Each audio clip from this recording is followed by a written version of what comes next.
What up, folks? Hey, man, SEC Connect, man. We are here. We got 3 to 5 a day. Me, Ty, and Chris.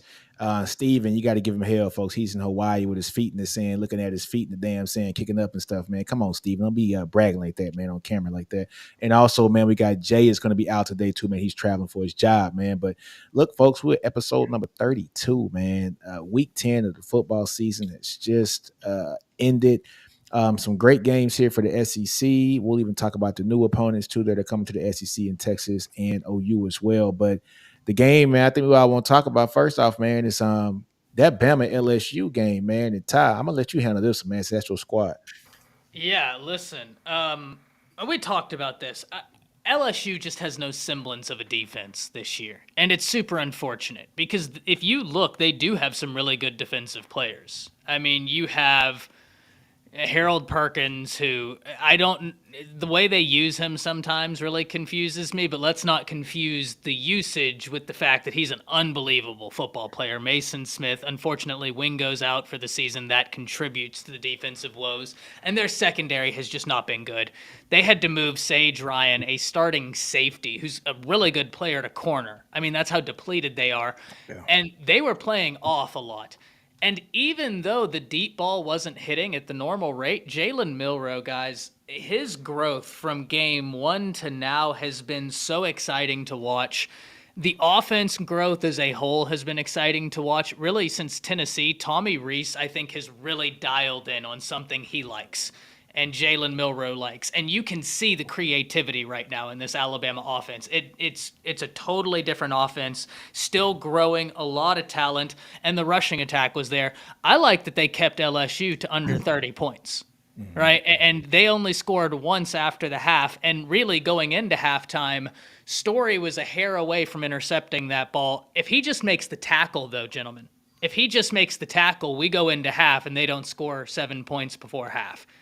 Right, then they score after half. That's 21. Jaden Daniels, I mean, if he isn't in New York, I will riot. I think he's got an argument for being the best quarterback in the nation. He's sick. His ability, and it was so telling because as you went into halftime, I was sending y'all messages like, okay, I think it looks like, they're not getting any pressure. And Nick Saban talked about that. Nick, did you hear him? Yeah. He was saying like, oh, well, it was kind of like I theorized, but it was even worse because I was like, oh, well, they just need to put a spy on him. He basically hinted like, yeah, no, we're playing engage and peak and we're spying him. And it's still not working. He's still just good. That kid is a hell of a player. I'm really happy for him, the growth he's had. I hope the injury isn't severe. But big win for Alabama. Big win for Alabama. I don't agree with where they sit on the poll, though, guys, for the college football playoffs. I do not agree with the newest college football playoff committee ranking. So where should Bama be? It should be. I don't care how you have 1 through 3. Yeah. Right? 1 through 3 doesn't move me. 4 should be Washington. And I'm going to tell you why. Because Florida State, what are they saying? Florida State's key win is LSU. I agree with that. But if Florida State beating LSU puts them over Washington, who beat a top 10 team in Oregon, shouldn't Bama's win over LSU plus their win over top 10 Ole Miss and top 15 Tennessee count for more than it is right now? That's why I don't like their current setup, because their own argument doesn't make sense. The order should be 4 Washington, 5 Texas.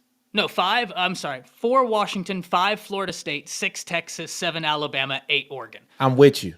Ty, I'm with you. I'm going to tell you why I'm with you, Ty. Y'all have 3 ranked wins. I'm going to tell you why I'm with you, too. I can't argue us over y'all. You have the win against us plus 2 other ranked wins. We have 3 ranked wins. That's the correct order. And Oregon has only beat one team this year. One team this year with a winning record. And they only beat one team with a winning record this year. No, they're beating the hell out of teams, but it's not the same. Yeah. And so, look, Ty, I had this conversation last night, with Sharp. You know what I'm saying? And I'm with you, bro. Oregon is overranked. I still look, man. Florida State. Washington is going to get, man. I think Washington is going to get their ass handed to them in the next couple of weeks. They got a gauntlet, for the next 3 games, and I got a feeling that they're going to get beat here in one of those games and possibly get beaten in the Pac-12 championship. Because let's be honest, Oregon, if Dan Lannon has any pulse and not be a dumbass, they beat Washington. But he wants to go for it on fourth all the time and do That his guy is things. aggressive. Just take the points, man. You had the game won if you take the points. You That know what I'm guy is saying? So I think if Oregon plays Washington again, they're going to beat Washington. But that But creates a whole bad mix for us, man, with the way they oh currently have this man, set up. dude, it's rough. It's rough. But this is college football. This is what makes It's it beautiful. exciting. It's what makes it so exciting, man. And so talking to Sharp last night, I said, look, if Alabama wins out, which I think Alabama's going to win out, I think Alabama finishes 11-1. I think Alabama beats Georgia in the SEC championship game. That's my take. I've been saying this since about week 6. If Alabama wins out, I it was so if Bama wins out and Texas wins out, I believe, me being a Texas fan, of course I want Texas to go. I just don't know if the voters are going to see it that way. It'd be hard to argue with the Bama win over Georgia, especially if Georgia continues winning, because guys, we have to remember at that point they'd be close to 30-0. Even if That's a if 30-game streak Bama would have broken. but if Almost. we're talking about strength of schedule, Georgia with the 112th ranked, Oh strength of yeah, schedule for in the sure. country, right? So they ain't really played nobody. Let's keep it honest, right? But if Bama beats Georgia in the SEC championship game, I got to see it before I believe that they're going to let Texas go if Texas wins out. Now, look, a lot That's of gonna things be had to wild. happen. A lot of things had to happen.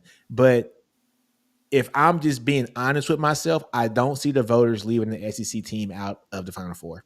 I just don't. I don't. And so if that comes at the back of Texas, I could see it. I could definitely see that happening. I could see Texas having a head-to-head win over Bama and still not making it in. Almost like Chris will remember this. 09. What's it? 08 or 09? 08, Chris.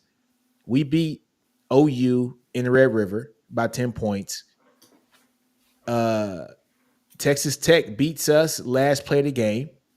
It's a 3-way tie, for one loss. BCS had Oklahoma over us, even though we beat them head to head on a neutral site, right? And Oklahoma ended up playing for the national championship against Florida. And then Florida whooped that ass. Sorry, Chris. I got to put the dig in, Chris. Guy, I got to put the this dig guy, he in. said Florida whoop that ass. Yeah, yeah. Let's But that was okay. the last instance.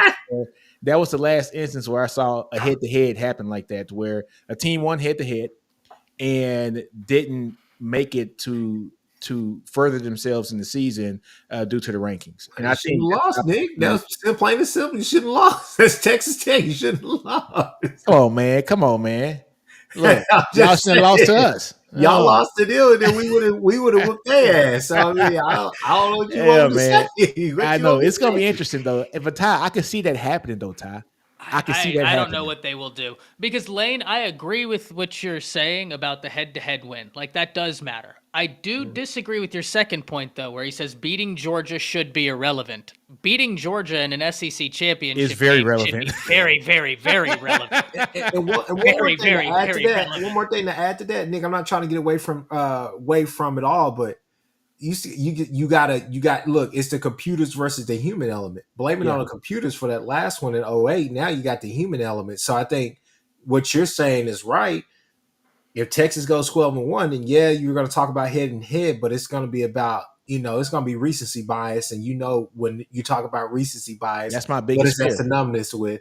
That That's my is biggest fear. synonymous with the with SEC. Yeah, that's my biggest fear is a recency bias. Like even though Texas hasn't looked good these last couple weeks, right? They had a backup quarterback and still won games. Right? So that says something for the team.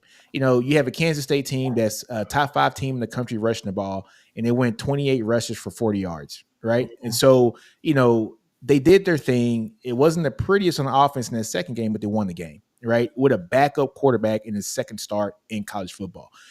But Alabama has looked damn good since week 4. Week 4, they've looked good. Now, If I may give you some numbers on Bama, They've played the number 1 offense in the nation, the number 9 offense in the nation, the number 12 offense in the nation, and the number 19 offense in the nation, and they've held them to 19 points per game.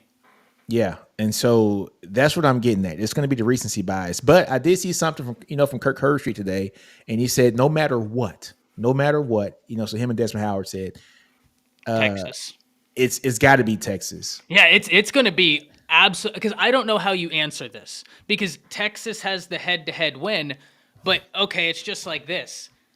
Guys, how much interaction did we see on Twitter about those Josh Pate polls that he would put out, like the JP metric polls, which everybody's like, oh, well, how is this case? And he's like, no, it's what Vegas would say. Well, it's kind of that same mindset. Like, they released a BCS computer today. Yeah.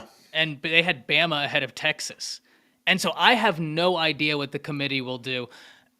This is going to be a wild year because Texas is going to have the argument of, hey, Alabama has been a really good team, and we beat that really good team at home. And that's a completely fair argument you did. And then you look at Texas.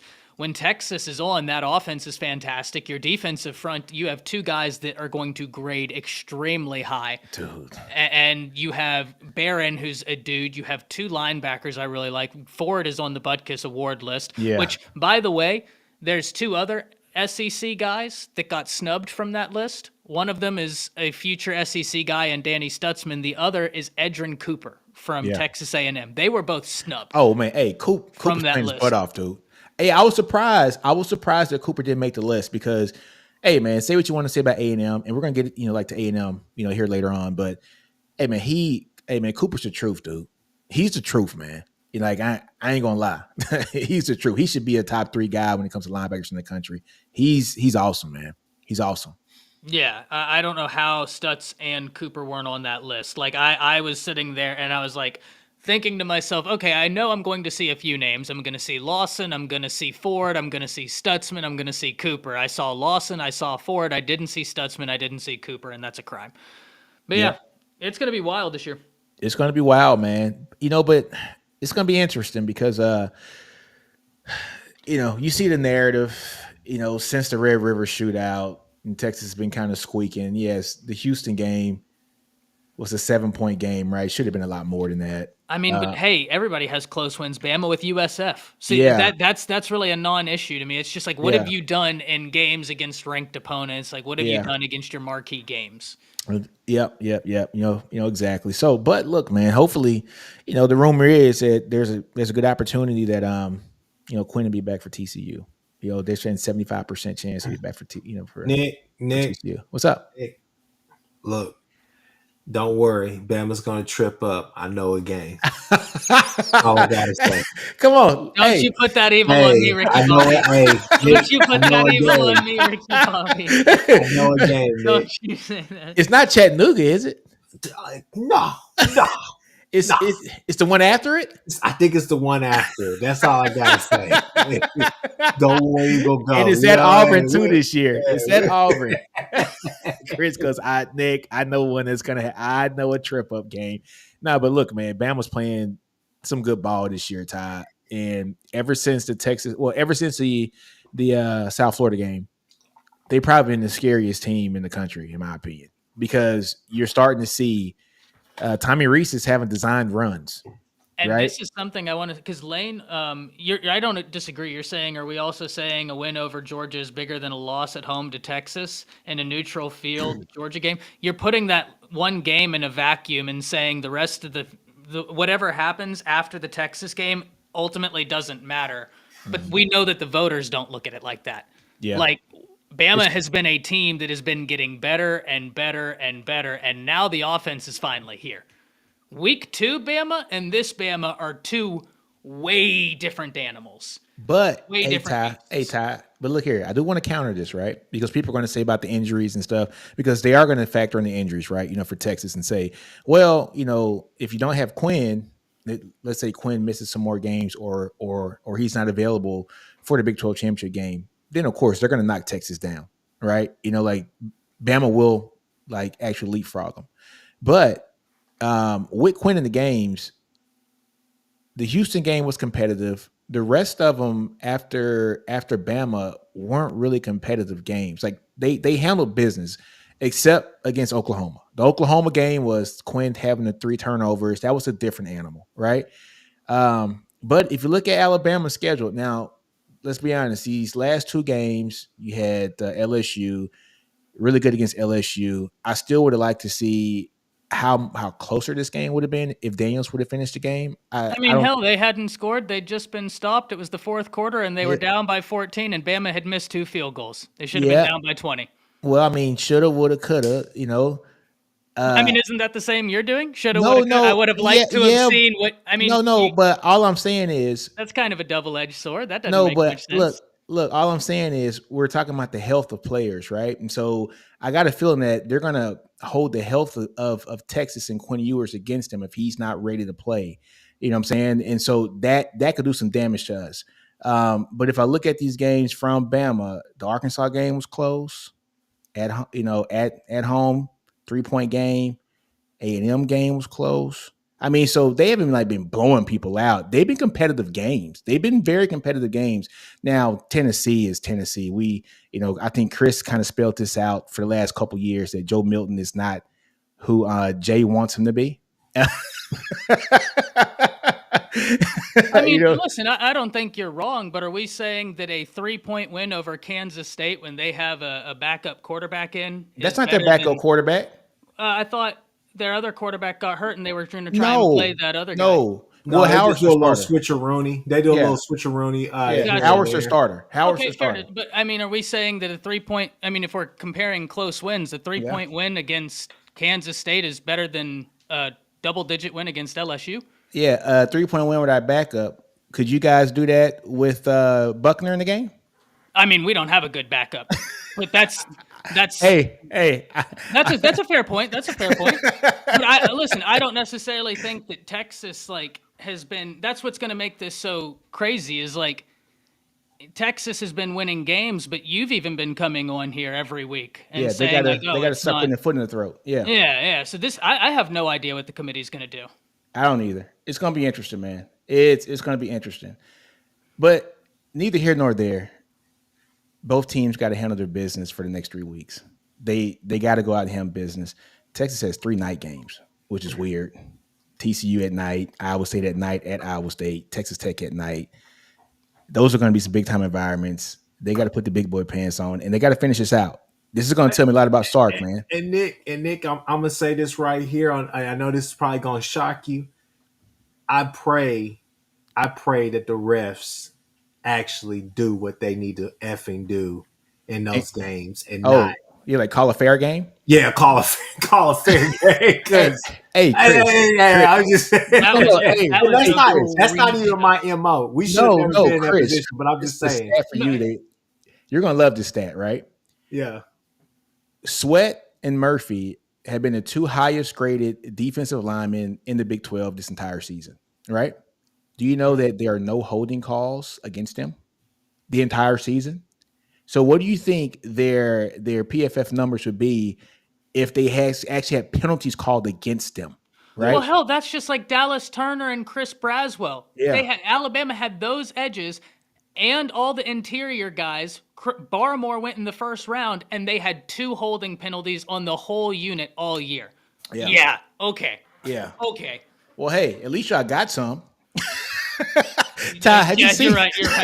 No, hey, Ty, they are screwing Texas and OU. I do want to backtrack something I just said because you made a good point. I want to take back the saying about saying, oh, well, what about the Texas Kansas State? Because y'all were getting destroyed by the refs in that game. So I want to completely take that off of because that was egregious. Both what happened to you and Oklahoma, Man. that was egregious. So I want to backtrack off that because you are right. Dude, that's not fair. We're getting no pass interference calls. Oklahoma's not getting we're getting screwed. Both teams. That was egregious. This is one instance where Texas and Oklahoma fans can hold hands together and say F the Big 12 and go to the SEC. And I don't even want to use that as an excuse. No, but it's not an excuse, but it's true. When you see the film and it's so apparent, you're just sitting there like, this is effing crazy, man. Yeah.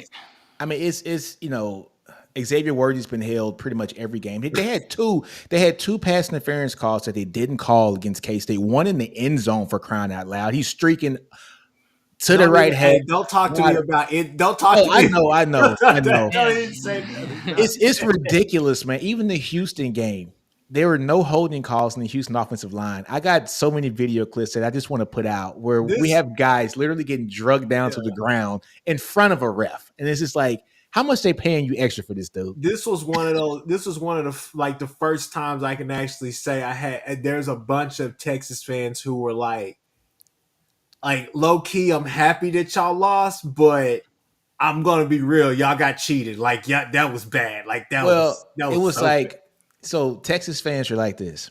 We were happy that OU lost. However, we were also happy that it's on Front Street that is getting exposed how bad the officiating is in this conference. True. I mean, that went across the country. The whole country saw what happened to Stoops. It was like, hey, man, if you want my number, just come behind the stands after the game. You can have my number. We can go line dancing tonight. You know what I'm saying? Like, what are you trying to do? Make love to me or something? Like, Yeah. you all on me, big That dog. was I mean, it wild. was crazy, bro. I will So say this, guys. SEC refs aren't malicious, but they're not good.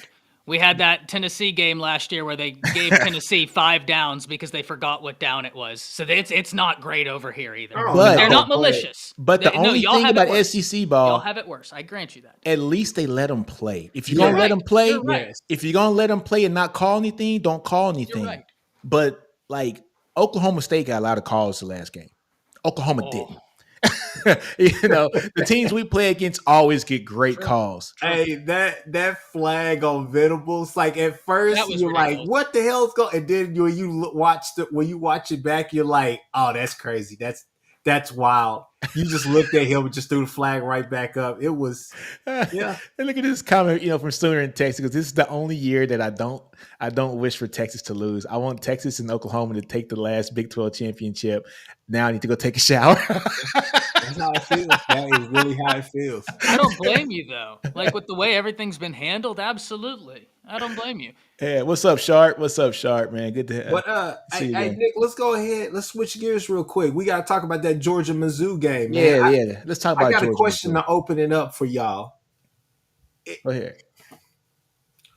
Is this the change of the stride of pace for the Missouri program, or is this yet again another Tennessee year where they catch lightning in a bottle? Because the Oweis is gone. All you're gonna have is Burden. You may be able to go out there and get another transfer wide receiver. That's the hope. I don't know if the Cook kid is gone. Obviously, you bring in Winery. The defense is still going to be the defense. You're going to be pretty good next year. I would hope, but I don't really know who they lose and who they don't. So my question is that do we see them win? 9, 10 plus games, catch lightning in bottle, win a bowl game, get all the juice going, and then boom, the next year you're sitting back, kind of going, regressing, going back to what you have been historically. Oh, hey Ty, I got this one, man. Let me start this one. That's a great question. I don't really know. I think next year they go back to the mean, and I say that because they have an SEC East schedule this year, and in the years past. When Texas and OU go to the SEC next year, the schedules are going to be the new former schedule where you got to play everybody within the 2-year span, right? And so, look, it's not going to be playing Vanderbilt, Florida, Kentucky. Who else is in the East? Who else? Tennessee, right? Kentucky, Tennessee, Georgia, Florida. South Carolina, Florida, right? So those aren't going to be your opponents anymore every year. Like your only real opponent, let's be honest, was Georgia this year for the most part because Kentucky was a fraud. South Carolina doesn't have an offensive line. Vanderbilt's Vanderbilt. Let's keep it real, right? Florida's a fraud this year. So you don't have anybody in that SEC East that is like top notch with these new these new formats next year for the schedules where they got to really do a round robin and they're going to have to play a OU and then a Bama and then a A&M or then go play maybe Auburn and have those tougher schedules, Ole Miss, where it's really going to be a gauntlet. then I think we see Missouri kind of regress back to the means because they don't have that competitive depth that these other teams have in the West. No days off, like Wale said, right? No days off, man. Yeah, and if memory serves, and I'm not going to speak to who's leaving, who's staying, because I don't know off the top of my head, but if memory serves correct, Missouri was either the most experienced or second most experienced team in the entirety of the SEC this season, Chris. So Ooh. I don't know how many of those guys are leaving, but if the majority of them are leaving, plus we get into Nino's scenario, it could be a wild year. Yeah. That's a really good question. And that's something that I think that as we progress in this with our show, SEC Connect, go ahead, hit that like button, subscribe. Got to get those subscribers up, y'all. But I think as we progress towards the summer and all the rest of that stuff, and I know the big talk is going to be OU Texas coming in, new format. Finally get like the real schedules released at some point, probably next spring sometime or whatever the case may be. But that's something that we definitely need to keep an eye on, because that's, to me, that's kind of, coming in, that's a question my uncle asked about Tennessee. He asked me plain and simple. He said, hey, do you think Tennessee caught lightning in a bottle last year, or do you think that they're going to be consistently good year in and year out for the next?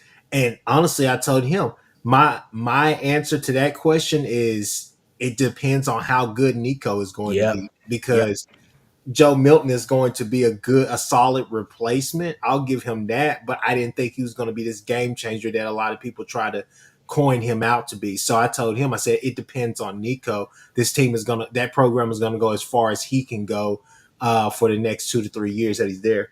Can we talk Tennessee for a bit? Because I got a question for both of you about Tennessee. Yeah, This is a great segue.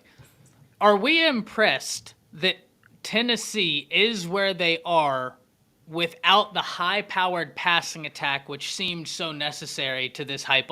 Because the defensive numbers for Tennessee, they're better than I thought they would be. They're running the ball really well. If I was a Tennessee fan, I would be encouraged by this year because, Chris, to your point, if Nico is good, you've got a foundation. Yeah. Well, What are we thinking? I would say this right here. The thing that I think we all need to keep in mind about Tennessee is that this is still a program that is coming off of those infractions and all the rest of that stuff. So he's done a hell of a job kind of stabilizing it, right? Not obviously I feel like he's still kind of integrating that culture in there truly, but I feel like he's came in and stabilized what was happening, figured out the problems, and now he's addressing it, and now you're seeing solutions. Thing for Tennessee is just basically being consistent and having them. But I would say Ty, we talked today, earlier today, about being ahead of schedule. I think you would put them in there, that they're a little bit ahead of schedule. Getting that Clemson win, that was a big win last year. All the rest of that, it's just a simple fact that, and I think they still got some guys, but I mean, you lose two. Let's be real, you lose two first round talent type wide receivers. And that production alone is that production alone is going to hurt anybody. So thing is that you do that, and then Joe Milton with Hyatt would probably look different. Maybe I wouldn't be so quick to put him on my dogs and bums list, but him with Hyatt and then the Squirrel White dude, or is he there? And who is that who got drafted by the? You guys know who I'm talking about. Got drafted by the Browns. He's Tillman. Tillman. He's got a great football name. Tillman, great football name. Tillman and Hyatt may have made I got excited about different. that one. That's just my opinion. They may have made Milton look different, but I don't know how different. But it would have looked better this year, I think. So, yeah, I don't know. I mean, Tennessee is they're not in limbo. They're not doing anything wrong. Nobody had championship expectations for them except for anybody that was, involved nation. But I think that the expectation is going to grow. Yeah. Hey, you know what, Chris? I'm with you on that too, man. I think this is encouragement, just for that fan base, because they don't have their quarterback. You went from a guy who got drafted and was a Heisman front runner for a lot last year until he got hurt. to Joe Milton. And I'm not saying nothing bad about Joe Milton, but he's not her, like he's not Hooker. He Mhm. just isn't, right? Um, Hooker reminds me last year's version of Hooker reminds me so much of Daniels at LSU, but it's like Daniels is on steroids. It's like a Hooker on steroids this year, which is crazy, Mhm. bro. I'm so glad that game is done. Dude, he's sick. He might be, like you say, he might be the best quarterback in the nation, right? And the way he's playing like Superman too. But at the least, Tennessee's going to go 8-4 this year. At the absolute least, they got to play Missouri, and they follow that back up with Georgia, and then after Georgia, they got Vanderbilt. Now they could beat Missouri. They Mhm. could. Their They beat defense is good Georgia, enough to beat honestly. Missouri. I don't. Yeah, you're right. Tennessee Georgia's a great rivalry. So there's nothing that's like really going to be in that game to where you just got to say I'm putting all the money on Georgia this week, because that thing goes back and forth every year, right? People are gonna call me. I know some people are gonna be shocked that I'm gonna Go ahead and say compliment it. What you him. gonna say? Well, I'm just gonna say this right here. If Joe Milton played like he did in the first half against Alabama, I'd be first one to tell you I was dead wrong Hey about this. man, he looked good that first half. The first half against Alabama, they weren't hitting him; he was hitting them. Hey, You're right. but hey, he just forgot that the game's 4 quarters though. Mhm. No, and that's what I'm saying. That You get that Joe Milton, but that's uh, the thing. If he goes out there, even if they're able to play, even if they're able to go over there to Georgia and play like that for those first 2 quarters or whatnot, that's the thing I want to see Georgia do. Can y'all play from behind without Bowers? Because now you don't have that safety yeah, valve. That's something that I want to see. That defense is going to have to be stellar, which we all know they can be. Anytime they want to click the light on, they can. But I'm just saying. I mean, to me, I think that that's the consistency we've been looking. Intangible wise, if you roll the football out there right now, you go Hendon Hooker and him, and it's just a blind test, right? yeah. Intangible wise, Joe Milton, honestly, his intangibles are what this offense is predicated on. That's the type of quarterback that you want. Hmm. Bigger arm than Hendon Hooker. But the thing is that Hendon Hooker right here is just worlds. It's just different. So, He that his command of that offense is command of the offense versus raw ability running the offense. I mean, yeah, that's kind of the biggest difference between those two. Chris, I'm glad you said that. I want to bring a point up about this because you made this point to me before Murphy started his game against BYU. You said Murphy is Joe Milton, and I was like, get out of here. Malik Murphy's not Joe Milton. Mhm. Look, I'm glad you said that because when you go back and look at the games, the thing that Hendon Hooker was able to do so well is a lot like what Quinn Ewers does very well for Texas. He eats you up in that intermediate game. He Mhm. kills you in the intermediate. His arm might not be the strongest, like a Malik Murphy. Malik's gonna eat you up in the deep ball. It's beautiful, Yeah. right? Milrow eats you up in the deep ball. It's beautiful. Joe Milton eats you up on the deep ball. It is gorgeous to see when it's on. It's the intermediate game that he just doesn't have that aspect, right? And so Hendon Hooker Hooker was able to dial you up behind the line of scrimmage, 10 to 15 yards, up to 20 yards. That Mhm. deep ball, it was good, but it ain't Joe Milton good, right? No. And so I think that's where they're missing. If Joe Milton can dial it back a little bit and get that intermediate ball rolling, then this thing keeps running. But the answer to like the first question, Tennessee fans should be excited for the future because they don't have the quarterback that they want, and at worst, they're going to go 8-4 this year. At the absolute worst, and their offenses look pretty pedestrian this year. Mhm. that's why I had to ask, right? Because I know he got an extension, and I know that changes the way we view it. But I gotta say, man, without having a quarterback, which I really wish Steven was here to talk about it, because in that veer and shoot offense, you gotta test them deep. And they, Yeah. not only a quarterback, guys, their best wide receiver, Brew McCoy, suffered one of the most vicious leg breaks Oh I've man. seen. And even then, he was a possession receiver. To your point, Nino, he was fantastic at the intermediate to short. They didn't even have a deep threat this Yeah. year. Mm-mm. So yeah, it's those those are games. Those are games right there. It's not the Bamas of the world. It's not going to be the Red River rivalry game. It's going to be the hey, this week Venables and Gang got to go up to Missouri. Next week they come home against Tennessee. Then they're back on the road at Auburn. Those are the games right there.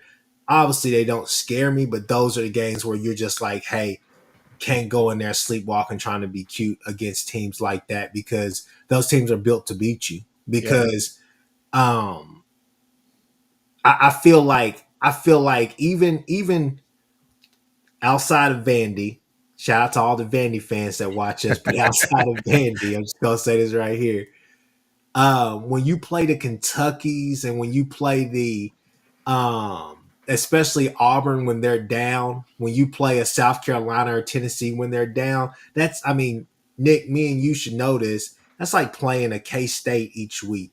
It's gonna be a well coached team, disciplined team, and it's gonna be 4 quarters. They're gonna take you to the max or every what. year. Every You just year. got every year. So there's not going to be any days that you could take off in the SEC, even if they're down.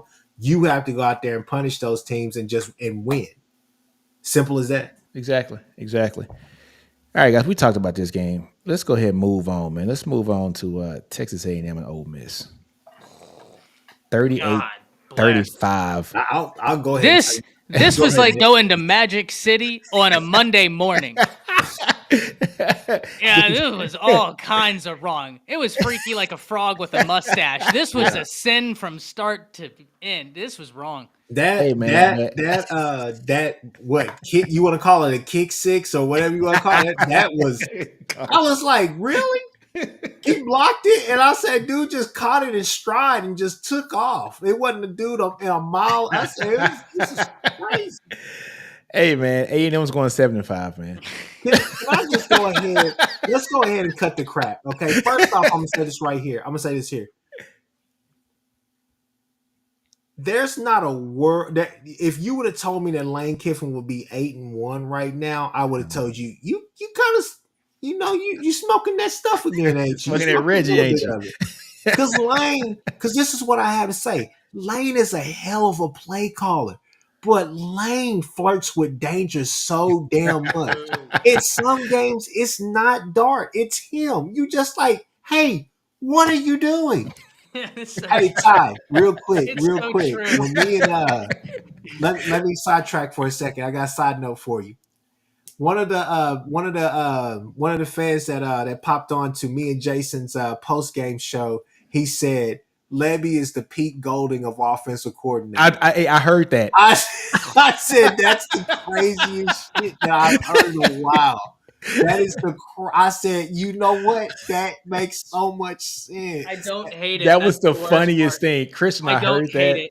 I almost tweeted you and I heard that. Almost, bro. That's pretty damn good. Like it made me smile and I laughed. But anyways, Lane flirts with so much danger. You just like, Lane, don't do it. Don't press the button. Don't press the button, Lane. Lane's like, I gotta do it. I gotta do it. But so kudos to Ole Miss. But I'm gonna tell you this right here. When me and my uncle talk about Texas A&M, we ain't talking about nothing that's happening on the field. We're talking about Jimbo. Jeff Traylor, Willie Fritz. Yeah. We're talking about Kyle Whittingham. No. We're talking about what coaches would come there and fix that culture. Can you go get it? Do you go get somebody that's cheap that you know is going to have those Texas ties? Or do you go out there and make the splash, maybe not the splash the boosters are going to want, but you go get a Whittingham or you go get a Willie Fritz. Somebody's going to come in there, fix that culture, and it's going to be a threat from day one. It's a Lane hate group. I like Lane. If an and you, Lane, it's okay. This is a safe space. Hey, you know, that's what makes Lane so much fun. He's the Mad Hatter. That he is such a necessary evil in the SEC. Did y'all ever see whenever he got fined and he kept tweeting at the SEC office that he was going to pay it in pennies, but he got fined like $13,000. So he's like, "Oh, I'm going to pay it in 13,000 pennies." And then his dumbass quote tweeted it, added one more zero, and kept adding more zeros until he finally got it right. He was so good. Dude, he is so funny, dude. Like he is one of those coaches. He reminds you of Mike Leach a little bit. Like he doesn't care what comes out of his mouth. He's awesome. He's 100% comedy and humor 24/7. But go ahead, Ty. What are you about to say? Well, not only that, did y'all see? Did you see who gets the kickoff tee? at Ole Miss? Nuh-uh. It's Juice Kiffin. It's his golden retriever. Oh, the golden retriever. It's yeah. it's the best. It's the best. Like I got to admit, man, Lane is awesome. But Chris, I'm going to need you not to say that anymore because I don't even need it being spoken into existence. A&M getting any of the gentlemen you just named. They don't need Willie Fritz. They don't need Jeff Traylor, and they damn sure don't need Kyle Whittingham. Those guys right there are serious. They don't deserve that. Let's not wish that evil upon them. Just a question, though, man. Do they keep Jimbo for, until next year? Like, they're so invested monetarily in him, dude. Like, who's on their schedule? Who's left on the schedule? I think it's they about to get mollywop, bro. I'm about to tell you. They still got LSU. They still got LSU. They got LSU at the end of the year, and then they got Mississippi State and then FCS West. Yeah, they got Abilene Christian. But let's be honest. Do I need to say it? Like, they could win out. Or Abilene Christian could get him. He would need to take that. He would need to finish. He has to finish undefeated and yeah, he has to do that and then go to. Are they bowl eligible yet? They're 5-4. No, they gotta catch some more W's. Yeah, they gotta get one more W. What? Oh yeah, Abilene Christian's gonna ruin their whole season. It's gonna be what tragic. though? Don't sleep on Mississippi State. They could beat them this weekend. No, for sure. Here's something, guys, that is so wild about this Jimbo. Have y'all kept up with the injury history at A&M? I mean, no, just think about this. Like, his starting quarterback got hurt last year. They're hurt this year. Every year, it is an injury debacle. Like, the whole team goes down with injury.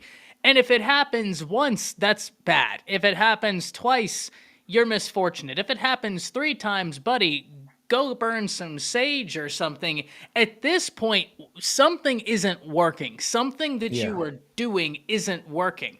Because think about it this year. Last year, they lost A-Chain and Anais Smith. Or no, they didn't lose A-Chain. He got a little banged up, but he ended up continuing to play, and he carried the offense, but they lost Anais Smith. This year, Evan Stewart just sat out that last game. Their starting quarterback sat out that last. I mean, it's so perplexing, the injury history. It makes no sense to me how they've been that unlucky. Maybe he should be looking at his training staff then. I have no idea. Sounds like Texas when we had Tom Herman. Like everybody was nicked up every week, like key players. You know what I'm saying? But anyways, I was lying. They ain't going to get beat by Mississippi State. Yeah, Mississippi State's been pretty tragic. If they get beat by Mississippi State, Jimbo get fired on the spot. Like I would say that they finish 7-5, man. Yeah, it's gonna be 7-5. 7-5, win a bowl game. You're 8-5, and you're exactly even with what he's always been. Look here, I always say it, Nick. I know. Y'all know I say it on every show. He's notoriously an 8-5 coach. He is, minus the Jameis years. Man. LSU's going to dog walk them in 2 weeks. I mean, something bad has to happen. Like Jaden Daniels, like he has to not play, right? He has to. Even then, they have Nuss. Yeah. I don't know if it matters. I do. I mean, you talking about the best quarterback. I hear you. No, I completely agree. I completely agree with you there. No question. But they still got a cat behind that. He came into that Georgia game and dotted up that Georgia secondary. He threw for 250 yards. Yeah, you saw what the Alabama defense did. Yeah, I was about to say, am I being a little bit too critical when I say I didn't see anything out of that kid? I didn't see him against Bama. Yeah, but I'm not going to lie to y'all. Guys, in the second half this year, Bama has allowed, against all those, they have played 4 top 25 offenses. In the second half, they've allowed something like 20 points all year. It's ridiculous what Bama, earlier y'all talked about Joe Milton in the first half. I was going to say, you're not wrong, but Bama's defensive coming out of halftime has been stingy. They are shutting everything down in the second half. I need it to continue. Please, God, continue. Please, dear God, continue. Hey, man, I'm going to tell you what's going to happen though, man. Jimbo going to stay on one more year, bro. They, I think he's one more year. I think he's one more year. And like, to be honest with you, the Jeff Traylor thing will be awesome for them. But I think Jeff Traylor's going to Baylor this year. Ooh, You think Aranda's gonna give Ken? Hell yeah. You're crazy. Yeah. that'd Yeah. be good. I think Aranda gets canned this year. I think they bring in Jeff Traylor or That's look, still soon, but I mean, don't get me wrong. I like Jeff Traylor. yeah, yeah. If I'm I don't Jeff see Taylor, Aranda I'll wait. making it, man. Think about it. He won with Matt Rule's players. And Yeah. since he won that Big 12 championship with Rule's players, what has he done? What has he done? He made the worst decision giving up old boy and letting and let bummy bum the Like, he offense. hasn't done Blake Shapen. anything, man. Yeah. Which is crazy because I'm such a fan of Aranda. Like, I like him. His defenses are amazing. But maybe it's the Charlie Strong thing, right? I love Charlie. Charlie was the defensive coordinator, folks. Texas fans, look me in the eyes. He was a defensive coordinator. He wasn't built for a head coach job at the Power 5 level. And he had every opportunity to succeed, the resources, everything. Dave Aranda got put in a great position. And it's like, I don't know if he likes recruiting. And he just has his face all the time. I don't know him, but it's just like, I never see liveliness from him. You know what I'm saying? Like, he's just one way. I'm over here taking notes and I'm like, okay, Moose Muhammad, Dave Aranda, maybe some guys, we Moose need to Muhammad can come up to Ty, shut Tuscaloosa. up, Your shut up, dad shut played up. for Nick Saban, and I think it'd be just a great addition to that wide receiver room. Let's spice Nah, it up man. a little bit. Go on, Let's come to spice it up. Texas. Go Let's on, come on, spice it Moose. up. Go ahead. Everybody keep talking about Texas and Oregon and all the rest of this stuff. This is all I got to say. All right. Here we And go. this is a question for y'all. First time caller, long time listener. Yeah. Ty Hayes, Nick Battle. I just have a question for y'all. Texas and Oregon. Yeah, Bo Nix or Quinn Ewers that's a good one. This year, this year? Bo Nix or Quinn Ewers? Who you taking as your quarterback to go out so there? right That's- now, Bo, because the best ability is It's availability. availability. Okay. And since his sophomore year of high school, and I understand it's a physical game, the best ability is availability. And he hasn't been healthy since sophomore year of high school. Just that's it. Point blank. Period. Yeah. Not hating. That's a fact. But I'm not the biggest Bo fan, though. That's I'm the not thing. either. I'm not at all. I think he's overrated. I do. I always thought he's overrated. But I mean, He was the first bum on my list, but I've let Bo have his time, man. But yeah, I was wondering. Quinn's awesome. Like when Quinn is on, he's awesome. Don't get me wrong, but like he's been hurt, and I just haven't seen like a full season from Quinn to just be like, oh, this is 100% who you are, right? And that's not his fault. Like I said, football is a violent game. But I gotta go with Bo just because he's put it together this year. Yeah. my only thing with Bodo is, like I said, man, they beat one team with a winning record. Well, this year. and that's why, if I may, can we go back up? We had a comment, Which and I one? don't disagree. Joshua says Texas and Oregon, answering Mark's question of if Oh. Texas wins out, we would have a 12-1 Big 12 champ. If Bama wins out, 12-1 SEC. And if Oregon wins and beats Washington, who would get in? Joshua says Texas and Oregon. Joshua, 100% with Texas, absolutely not with Oregon. What in the world would the argument be? They haven't done nothing. They would beat, have 2 ranked wins. One of them is assuming Utah stays ranked. Let's say they drop out the top 20. They're now 25. Bama would have 4 ranked wins at that point. If you ignore 4 ranked wins and a much tougher, and I know you said people are quick to forgive Bama's close games, that's what happens when your strength of schedule is ranked as the 8th as compared to the 110th. Yes, big Like, difference. Both those these two are- teams, yeah. Texas and Alabama are top 10 strength of schedule teams versus Oregon, who, like I said, they beat one team with a winning record this year, folks. Let that sink in for a minute. One They beat team. one team with a winning, winning record. record. And that team with a winning record has their third string walk-on quarterback playing, who just got on scholarship before the season started. All right, so just let that sink in for a minute. They could get dotted up this weekend against USC. Now, Joshua, fair enough. What did Fair Josh say? enough. No. He's 100% right. He's 100% right here. He says I'm basing my answer off the ranking, and if you're doing that, you're 100% right. Touche. Josh like, Nah, hold it on. hasn't been logical at all. It No. hasn't been Josh like, don't logical at shoot the messenger. Hey, No, it's a legitimate question, but Joshua. My frustration is not with you. My frustration is with the committee because how is Oregon ahead of Texas? And now it should be, however you do your top three, I don't care. 4 should be Washington because if they think Oregon is that good, how is Florida State over Washington? Anybody riddle me that? If Oregon is that good, that they're the best one-loss team, then shouldn't Washington's win over Oregon mean more than Florida State's? None of it makes any sense to me. It should be Washington 4, Florida State 5, Texas 6, Alabama 7, and then you get to Oregon at 8. That should be the order. I'm with you. okay. Go ahead, Now, Chris. this is all that I have to. I mean, I'm kind of switching gears here because there's a comment in here. This is not SEC related. Well, it kind of is, but this is a question for Nick. Yeah. Nick, all right. Before you say "child," please, just hear me out. Go ahead. I'm gonna put some letters together. PKUSC. I don't know where all this is coming from, but I heard that need to today. know, Nick, what is going on? Yeah, What is going on? So the AD for USC, if I'm not mistaken, used to be an employee at Washington. So there's there's a relationship there. All right. And so with Grinch being fired, of course, it's going to open up the doors. And so people usually tend to go towards people that they're familiar with, right? And so the rumor is that he's already been contacted. Now, if you look at this from a PK standpoint,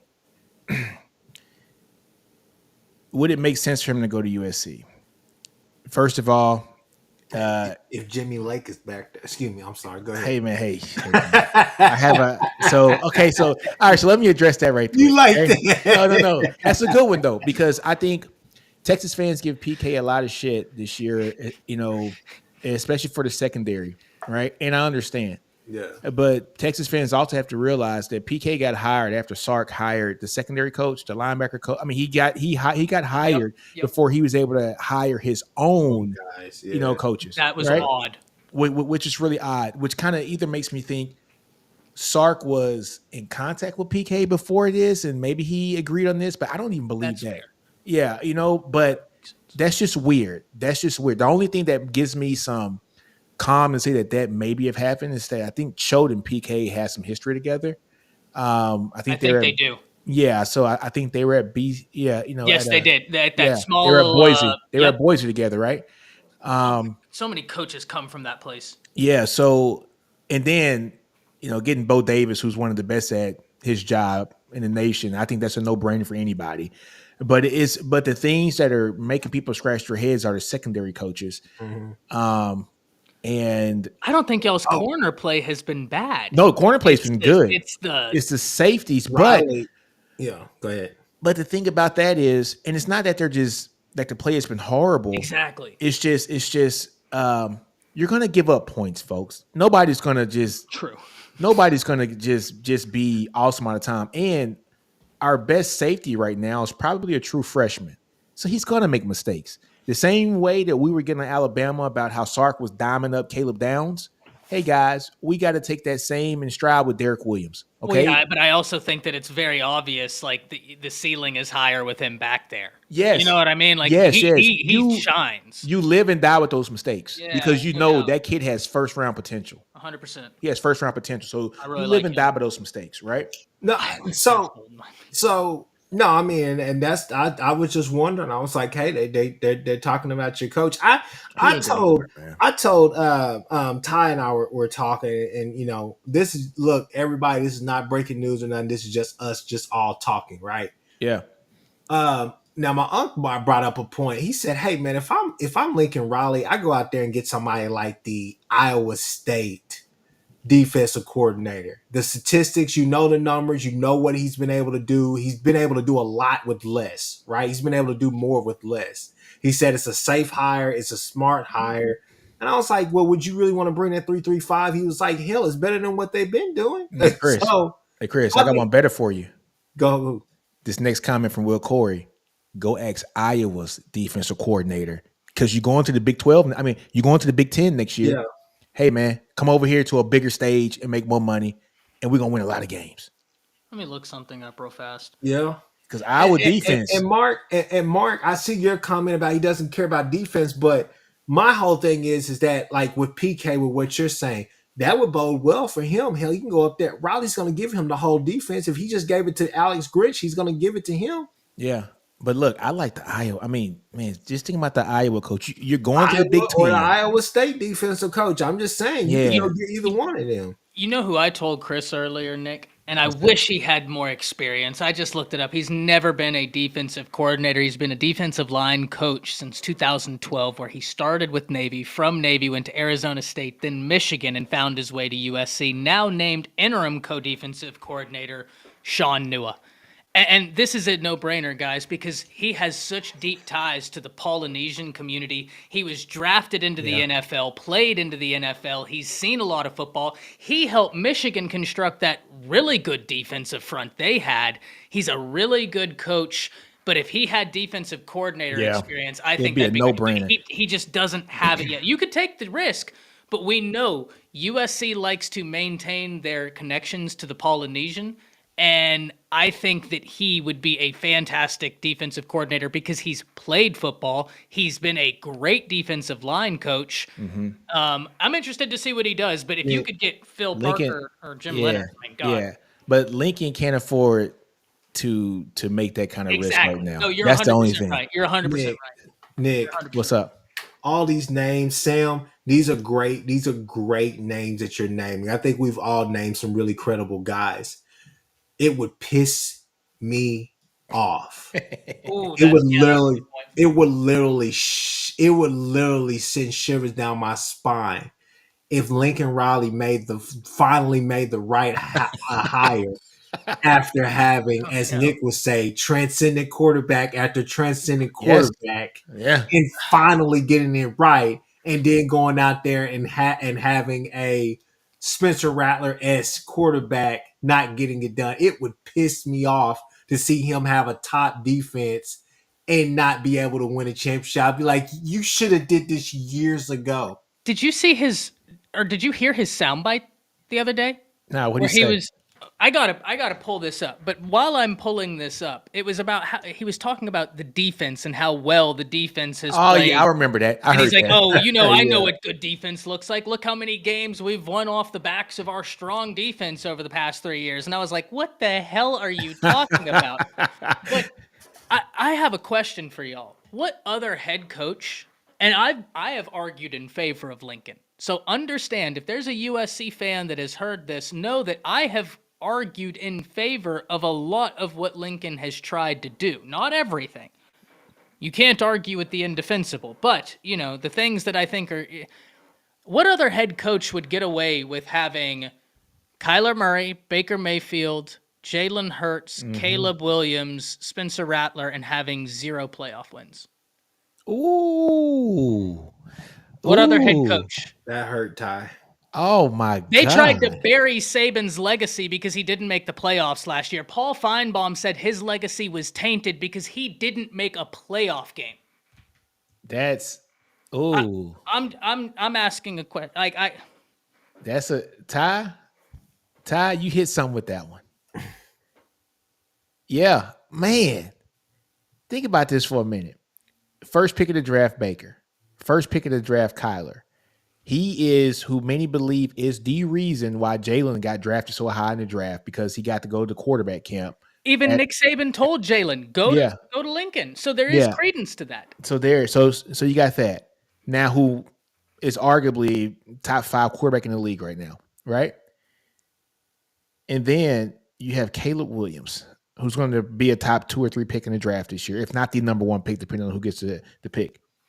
And then let's not even skip over Spencer Rattler, who's going to be probably a second round pick this year because he's made more money playing on a horrible team this year than he did if he would have stayed with Lincoln. True. So you can potentially see 5 quarterbacks in a 5 or 6 year span be 0 drafted playoff wins. first or second round of the draft, and this guy has no playoff wins or playoff appearances, right? No, he has playoff appearances. Oh, yeah, you're right, He's you're made right. it to the dance. I can give him that much credit. It is very difficult to make it, but how have you had that much and you don't have a playoff win? And then you have the audacity to say, no, I know what good defense looks like. Look how many games we've won on the backs of our good defense. Yeah, If I was that's Caleb interesting. Williams, I'd have screamed.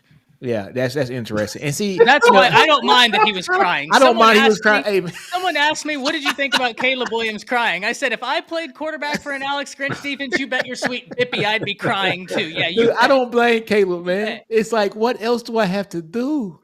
I'm Hey. sitting over here balling. My look, hey, I always I gotta keep giving a shout out. My uncle brought up this point right here. I said, Unc, man, I'm telling you now, I want that Dominic Jackson kid. I want him at OU next year. I said that'd be a kid, and I'm like, hey, I say, hey. My uncle said, but the question is, do you want him with that Alex Grinch taint on him? Oh, you Because can you're get gonna it have off to. of him. You can get it off He of said him. you're gonna have to break that kid down and probably recoach him to get everything situated. Well, I was Chris, the team you inherited had the Alex Green stink on it. That's So I true. mean, it takes some time. You know, that's you have to right. get the culture back in. You know, but hey, but talking about USC, so we're talking about USC, man. All right, look, there's rumors, of course, that PK's been contacted, but there's also rumors that Dave Aranda's going to get fired after this year. Now, that would be a nice pick. That would be a hell of a hire, to be honest with you. That would be a hell of a hire. He's a culture guy. He's a guy that people would like to. And then if Lincoln were to go to the NFL, you have your pick between him and. Well, I don't want to be a head coach Kingsbury. anymore. I think we've seen the head coach experiment. Like, Oh no, I'm not talking about. I'm saying you got your pick between him and Kingsbury, and you probably can end up keeping them both. and yeah, and then you'll be in the same situation. You have Kingsbury man the offense, and you have Aranda who will be the defensive coordinator, but basically be the co-head coach. You know, basically just doing defense. Kingsbury would be your glorified offensive coordinator. Which, honestly, let's be honest, that's all that Lincoln does anyway.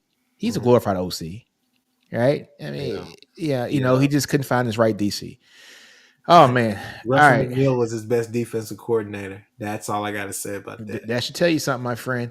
All right, look, let's look at the games for next week. Or how about this? Arkansas, Florida. Who was expecting that? Nobody. Nobody. Arkansas came out there. I mean, it was trick play out there. I mean, they were running, and then all of a sudden, Florida just said, Who was No. expecting that? Arkansas You know what I'm saying? has played here's the craziest thing. Arkansas has played everybody close, Tough. but they just lose. But they play people real tough and then they lose. What do you do with I have no idea because it even feels dirty to say what do you do with Pittman? and that's Like, something. Hey, and dude. that's something that nobody's talking about either. 1, 2, I don't know if Sam Pittman makes it out of this year. 5. Guys, look here. They lost out of their 5 games 6 straight. losses. Out of their 6 losses, no, they lost 6 games straight. oh out of no. Ty, out of their 6 losses, 5 of them were 1-score games. BYU 38-31, LSU 34-31, A&M 34-12. I'm sorry, 34-22. That was the only 2-score game. Ole Miss 27-20, Alabama 24-21, Mississippi State 7-3. They have played how you not score more than 7 points. I mean, 3 With points. KJ Jefferson. Yeah, but look, man, they have played everybody tough.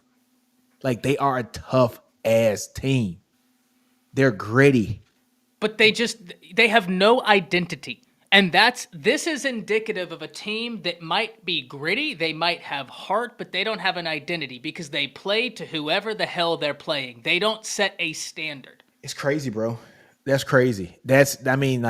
If you go and look at just how close these games were, and I think everybody on this panel had them winning like at least 7 games this year. I think I had them like winning 9. You know what I'm saying? I was off. Real off. I was off on this one. Yeah, just like Sooner in Texas says PTSD. Look, yes, I'm sorry. Yeah. PTSD. Yeah, PTSD. Right. So, um, damn, 6 losses straight, and then they come and beat Florida. But Florida's fools go too as well. So it is what it is. But But still, yeah, that how? I was shocked on that one. I was shocked on that one. But look, man, Arkansas, congrats. Maybe you win the next three and get bowl eligible. I doubt it. Auburn, FIU, and Missouri. They could I don't literally think win they all can. three of these, to be honest with you. They could. They could. That's the problem. But I don't know, man. Let's be honest. I have no idea what to say about Arkansas. I Me really neither. wanted to make Arkansas content this year, but they have perplexed me to the point I don't even know how to talk about them because I don't get anything that's happened there. Like I'm going to have to do a whole case study on Arkansas to try and understand. Oh, you don't have to do a whole case study. I can tell you exactly what happened. It's Please Dan do. Enos. Well, Huh? you're certainly not wrong. You're not Dan wrong. Enos. But I Oh, guess Dan Enos. Yeah, Enos. Enos. Yeah. Yeah, Enos says, I you're not mean, come wrong. on now. You're not wrong. Ty, enough said. You're not wrong.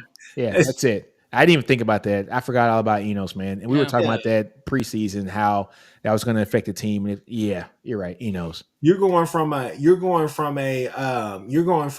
the veer and shoot offense to a supposedly or allegedly explosive offense as an offense that for the past few years, every stop that he's been has been very methodical and very lethargic. So I Yeah. mean, I don't know what else to do. Dan Enos could go and probably call plays at Connecticut, San Diego State, and probably be fine. He needs a Probably go real to good D2 and running be game. fine, and we'll be His- fine. But not no. Historically, yeah, he's got to have a really an exceptional running game. Yeah. And he just doesn't have it there. Rocket's been hurt for the most of this year. And that team, I mean, look, man, I give them kudos for playing tough. They play tough every week. It's easy for a team to lose 4 or 5 straight and just say, I'm done with the season. It's always the worst whenever they're like, we're going to give you the ribbon for And showing up, bud. people are saying that, and you know what? To be honest with you, let's be real. I'm just gonna put it out there. I'm not trying to be a shock jock or any of that. He has 1 year of eligibility left. Who, KJ KJ? Jefferson. KJ Jefferson could come back for that 6th year, and I'll be honest with you, I wouldn't be surprised if he transferred. I would transfer if I were him. Yeah.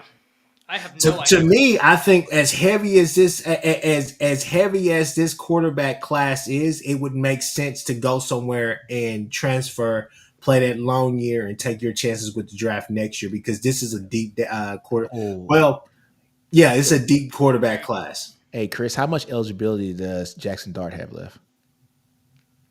They got 18 quarterbacks over there. It They don't need matter. 18. They don't trust Spencer and then Hold on, and that's something else that I'm gonna say. I gotta get off of here in a second, but that's something else that I'm gonna say. Lane Kiffin, shame on you. You tricked that boy to come out there. You tricked Spencer Sanders to come out there, to come out in the game.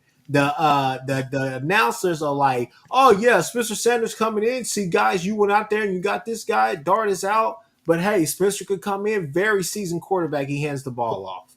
I didn't understand it. I was like, Lane, what are we doing? What do you mean? You seen him pass the ball? He never. Hey, Spencer Sanders he never misses a pass. It's either getting caught by his team or the other team, but the ball never hits the ground. Hey, Spencer Sanders has this unbelievable ability to make a throw that will make your jaw drop because you are like, there are 3, maybe 4 quarterbacks in college football who could replicate that throw. It is unbelievable. And 3 series later, he makes a throw that elicits a similar reaction, but for the totally opposite reason. And you're like, there are only 3 or 4 big-time college quarterbacks that are making that. It's wild. Here's what I will say, though. Last thing about Arkansas. To your point about transferring for KJ Jefferson, do you want to know the saddest thing about that win for Arkansas? Did y'all see right before it, their 4-star wide receiver in their class decommitted? yeah. Oh, And he's now crystal balled to Missouri. ooh, And that's something. And was he an in-state kid? He was one of their higher ranked guys, yeah. Was I don't know an if he was in-state their kid? top. Oh, let me go check. I actually don't know the answer to that. That's a good And question. see, that's the problem. Now, don't get me That's a good wrong. question. Arkansas does not have the talent that a Louisiana or even like a Yeah, oh Georgia or a God. Bama are going to have. But the fact of the matter is, and I know this is going to be a funky comparison, but I'm compared to their basketball program. You see what's going on there now. He's keeping all those 4 and 5 star kids in state. Arkansas has talent. They just can't keep it out. They just like Mississippi, they can't keep it in state. It's Yeah. all He's going, it's leaking out. he's per 24/7 Sports the number 56 player in the nation, number Ooh. 11 wide receiver, number 1 player in the state of Arkansas. Per the composite, he's number 152, number 21 wide receiver. This wide receiver class is dumb. That you can Exactly. be top 150 and be number 21 at your position, that's ridiculous. Yeah. And number 3 wide receiver in Arkansas, he stands 6'2", 175 pounds, Courtney Crutchfield. But that's what I'm saying. Arkansas, if Arkansas could keep a bunch of their kids in state, Yeah. Yeah. It's Which gonna be hats off to interesting, man. Venables. He's doing a fantastic job of that. Yeah. It's gonna be interesting, man, because look, if Jackson Dart, if this is last year, I mean, he's a junior, but I don't know if he's a redshirt junior or a true junior. I think he's a I have no idea. because he played at USC a little USC. bit, got hurt, then he transferred. I don't know how. Yeah, I'm not sure. I'm not sure either, but man, I can see, man, if Plus, he probably Jackson. has a COVID year still, so I don't know. Yeah, it's true. It's gonna be interesting though. It's gonna be Man, I want to interesting. know what these AARP deals look like in this NIL, man. You got I ain't some gonna cats lie. that are When you said collecting on that, the Social first Security. hey, the first person Nick's gonna correct me, but I ain't gonna lie. That Taft dude in the back end for Yeah, y'all, I was yeah. like, who the hell is this senior citizen? I said he got to be one of the boosters out there, No, man. Hey, this Taft's second year. He's a true sophomore, if I'm not bro. He's I mistaken. an was old like, where the soul. hell did this boy come from? He's Yeah, man. Westlake. He's a walk on from Westlake, and There you go. I knew it. hey, he's a Did walk on from y'all Westlake. did y'all see that picture? This is not SEC related at all, just college. Did y'all see that picture of Mateo Uiagalelei walking out to Oregon's practice field, standing next to the coach? And Sean Cooper is the one who tweeted it, and he said the coach, he's like, "This is not a small dude." Mateo Uiagalelei is walking out finally healthy to practice. He looks like he's walking next to one of the 7 dwarves from Snow White. This kid is massive, man. I can't wait to see him hit the football field. Yeah, it's gonna be interesting, man. All right, guys, let's look into a couple games for next week. From the SEC schedule, not a lot of great games, but we got some good. Like I want to talk about this Georgia Ole Miss game first. Well, you know what? Let's table that first. Let's talk about the Tennessee Missouri game. So I think this one can be very interesting. Very interesting. Yeah. I I still say this to this day. Missouri has one of the top 5 wide receiver cores in the country. That like nobody knows. Theo Weiss, Coop, Luther, those are sick. Brandon Cook is balling out this year. It's gonna be a good game. I got Missouri getting this game. But like you say, man, Tennessee's defense has been playing very well this year.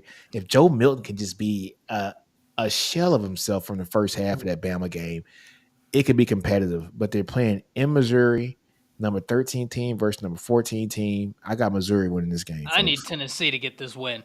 It I it need all Tennessee to get this it win. all depends on if they could do one thing. If you can take that 1 to 2 explosive touchdown plays or just plays in general away from Luther Burden.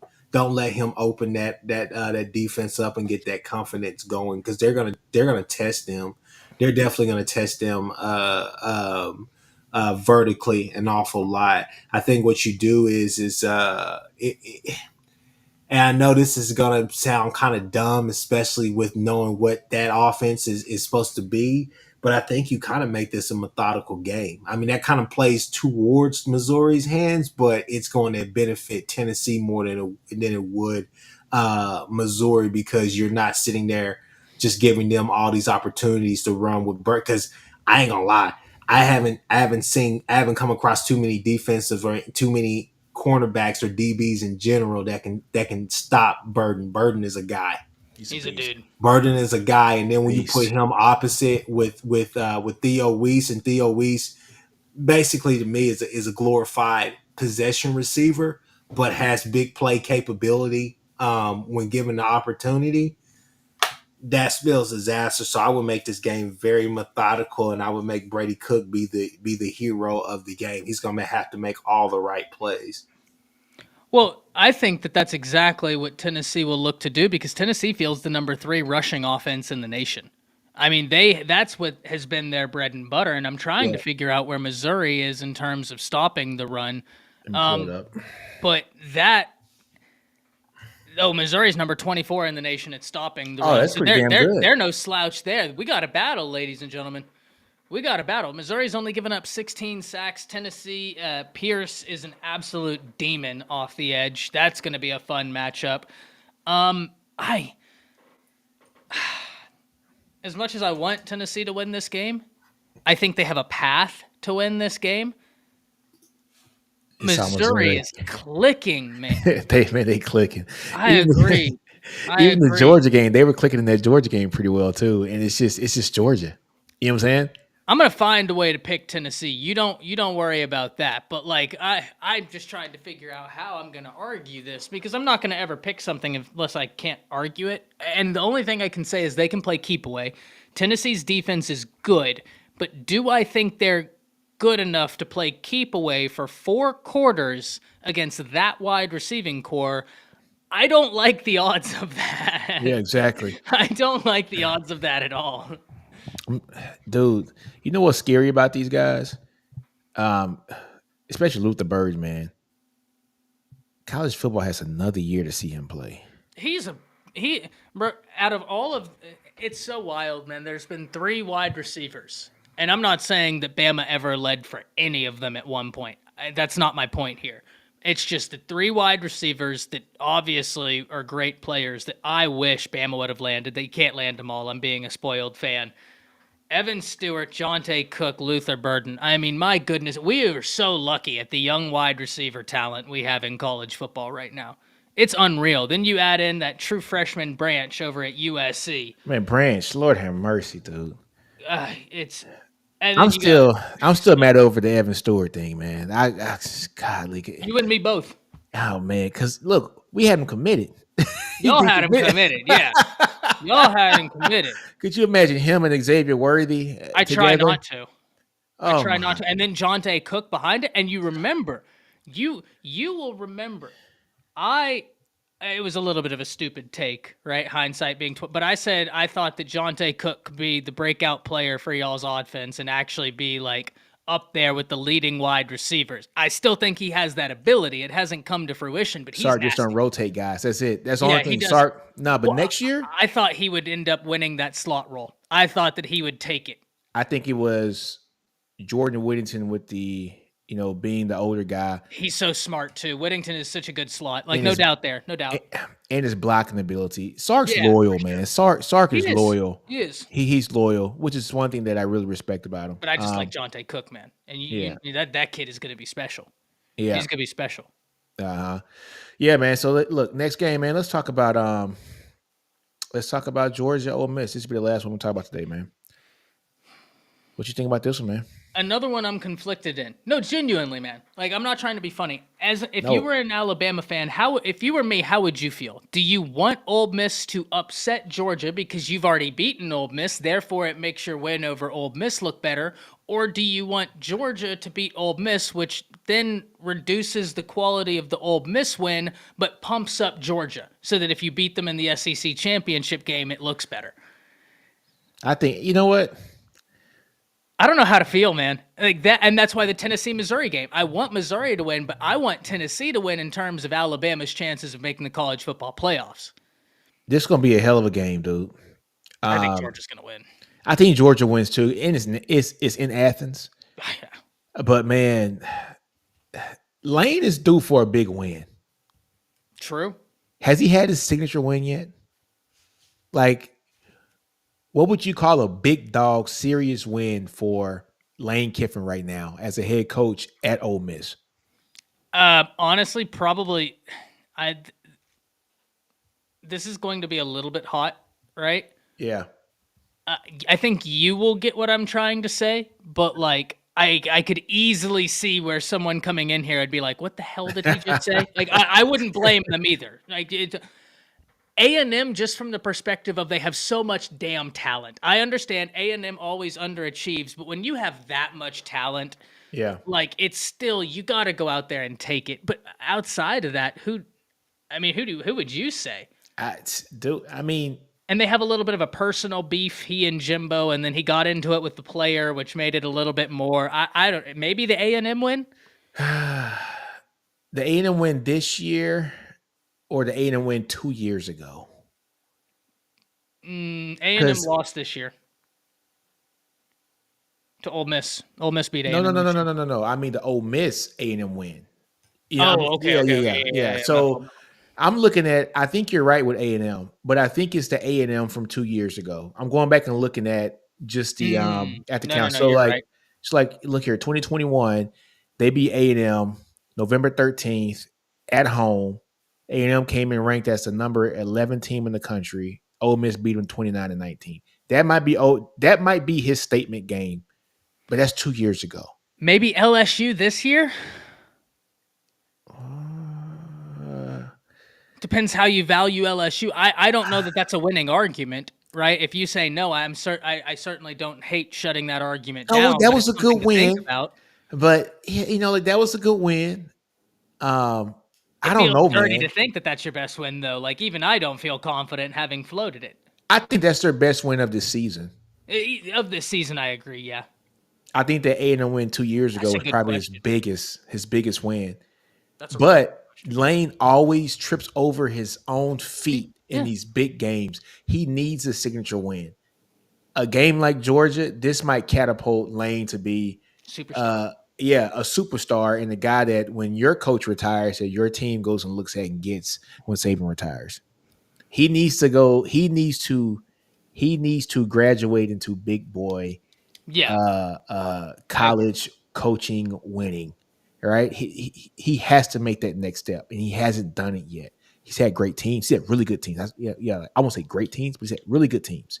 His teams have done outstanding. Last 2 years ago, they were 10-2. Last year they were 8-5 or something like that. Had an off year. This year they are poised, man, to go at worst 10-2. At worst, Yeah, right? So he's doing his thing. He's doing his thing. I still got Georgia winning the game, but I do too. this could be a coming out party for Lane, man, to get that signature win. I will say their offense is so multiple in terms of how they achieve their rushing success. Like the different looks he throws out there, whether it's from Dark, Judkins, or any of the other talented running Yeah. backs they have. But I've said this so many times, man. Until I see it, I just don't operate under the assumption that you're going to beat Bama or Georgia, and I lump them together because I'm talking primarily about the defenses, and they're Yep. the same, right? It's the Yep. same defense. I don't think you're going to beat either of those defenses trying to run it on them. I just No, don't think that's not a at winning all. recipe. You got to. One team has done it, and even they had the ability to stretch you vertically, and that was Ohio State with Zeke, where Zeke went for 250. But once Yeah. again, they had the ability to stretch you. Yeah. Pause. But You know what's crazy though? Ole Miss got Bama at Bama and Georgia at Georgia this year. That's brutal. tough. And Auburn at Auburn this Where'd they year. play LSU? They play LSU at home. Okay, thank God. Because if they would have had Bama away, Georgia away, LSU away, and Auburn away, I'd have been like, you need to file against the SEC. That's Yeah. collusion. Yeah. I got Georgia winning the game, but I think it's gonna be a close game. I agree, man. I think Georgia wins. Here's something, man. Georgia, they're kind of like that team that's awakening right now. And I say awakening because they had to kind of stop sleepwalking when Brock Bowers went down. Like Yeah. that's a kind of a real, like, let's look in the mirror and, Yeah. we still have another number one tight end in his class, Oscar Delp. Come on down. And Delp Delp is is out there killing it. balling. And then they got Lanky back, right? Yeah, what's his name, right? Lad Lanky. McConkey. And Yeah. that boy he's cold. Yeah, man. I didn't know He's cold. Godly, he's so fast. He's quick. His acceleration is great. great body control, man. Dude, he's awesome. Kirby does a great job of finding like those hidden gems, right? And just turning those guys into something. I have a guy that actually works with me, who big Georgia fan, huge Georgia fan, and so he was telling me this morning. He goes, Kirby does a great job of finding these 3-star guys and just making them studs. Like a defensive lineman that plays for Philly now, not Carter, but the one from the previous 2 years ago, right? Davis. Davis, 3-star, right?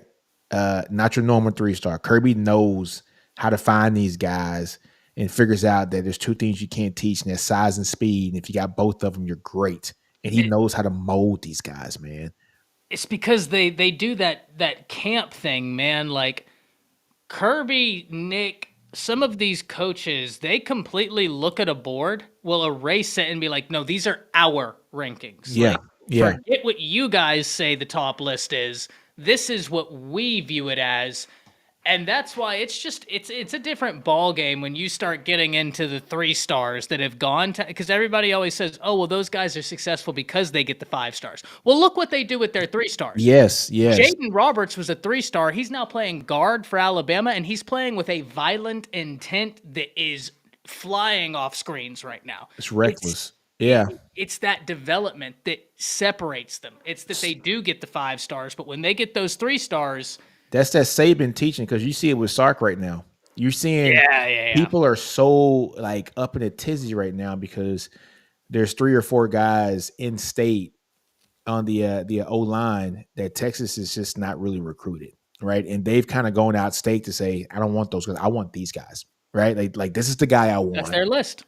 That's the guy I want. And my thing with that is, how can you fault Cal Flood and Sark for the offensive line recruiting when you see what their line is doing right now? You know what I'm saying? First off, don't question Kyle Flood. If you're a Texas fan, listen, if you're a Texas fan in here, take this from an Alabama fan. Genuinely. Yeah. You guys have got seriously, a great supporting staff. Bo Davis, when that video went viral of him cussing everything out, I was like, Texas is going somewhere now. Like now we're really getting back to where we need to go. That was probably long overdue. Necessary. Remember that scene in Step Brothers? Yeah. Whenever whenever Robert finally has enough and he bends down Will Ferrell and he starts whooping his ass, that was Bo Davis to Texas. he was done with it. He was just like, this should have happened a long time ago. But you have him. You have Banks, who's an elite recruiter. Kyle Flood, just to give you a brief soliloquy, what he did at Alabama before he came to Texas is he recruited a class that I was floating was the best offensive line class on paper, ever assembled, in terms of it was the number 1 guard in the nation. I'm sorry, the number 2 guard in the nation, the number 1 tackle in the nation, the number 2 tackle in the nation, the number 1 center in the nation. It only took him a year to assemble a class that I think could argue with it, and it was when he got to Texas. But if you go back to Rutgers, Kyle Flood has been doing this at Rutgers forever. Yes. He's a dude. He's a dude. Yeah, man, he's a dude. So those caliber of coaches that go to that Nick Saban training camp, right? It's like they know how to construct that board, and they just make great things happen. Kirby does it very well. You see, he always has somebody who's doing great things. I mean, hell, look at our safety, right? So Michael Taft, he's a redshirt sophomore. I mean, he's a walk-on. He was a walk-on who just got a scholarship, I think, last year. This kid has 3 interceptions this year. He's always in the right place, right? He's starting games for us because Catalan can't stay healthy, and Crawford's not healthy. Unfortunate. But we got a former walk-on who's starting and is really, no kidding, making freaking plays. Our linebacker was a 3-star. Jalen Ford developed. Barron. Benda. Benda was he was a high 3 or a low 4, one of the two. I really like his game. I've told you this before. I really like Benda's game. Yeah, I like Benda too. Barron was a 3-star. Jeez, he's fantastic. He's only playing like All-American right now. Yeah, he might be my favorite player on y'all's whole team. Yeah, man. Byron Murphy was a 3-star. Trevondre Sweat was a 3-star. That's very impressive. Yeah, so to see that these guys develop those guys, man, and then on the line, man, having, Cam Williams. Did you see him play this weekend? Like, Mm-mm. dude, I watched the I game haven't gotten a twice. chance to rewatch the Texas game. Here's the only problem with that damn quad cam on Yeah, YouTube yeah. is like I know you can't see. It's too small to get to well, see everything. like I don't get to watch enough of some of the games. Yeah. Like I'll probably get to watch 2 of them out of the 4 close enough to feel comfortable just like talking about them. But Texas was one where I just didn't watch enough of it to feel super comfortable like diving in. Yeah. I need to rewatch it, but Man, I know that it's been very impressive the development dude, I there. watched that Kansas State game and I watched it 2 times. And True, Rhett. man, Cam Williams, he had 3 penalties in the game. Got it? He had 3 penalties in the game. False start. First game starting in his college career, against number 23 team in the country, what have you. He had the second highest rated pass blocking numbers for PFF on the team. Run blocking was outstanding as well. I just sat and watched him I watched the game twice. I said, just let me see 56. I'm seeing him hit somebody at the first level, move to the second level, and punish somebody. And it's just like, Jesus Christ, we're in good hands. Very good hands. I'm going to send you a clip right now. I sent it to Chris earlier, but I was telling you earlier about 77 for Bama. Yeah. Kid makes my heart happy. yeah, man. Send it to me in the chat. I just sent it into the SEC Connect. Check this Thanks. out. So they Yeah. have Booker circled, but Ooh. look at the right guard. That's Okay, Mason Smith. He's sons. Number 0. Look at him. Put him down. Yeah. Finish him. Oh. On that same play, 77 puts Mason Smith down, and then Tyler Booker buries Harold Perkins. And I was like, that's a thing of beauty. And best thing about that is after he puts 0 down, Buddy keeps running. Yep. Buddy keeps violent. running. He's violent. He's 3-star. You know what? I'm going to show this to the fans because they're all probably like, "What the hell are you guys watching?" And so, If you can, I couldn't figure out how to make these Twitter clips play the other day. It was really well. That was also StreamYard, not trying to see me shine. let me see if I can make this happen. Is it this one? Yeah, it's this one right here. Let's share this shit. We'll share this and then we'll get up out of here in a minute. Oops.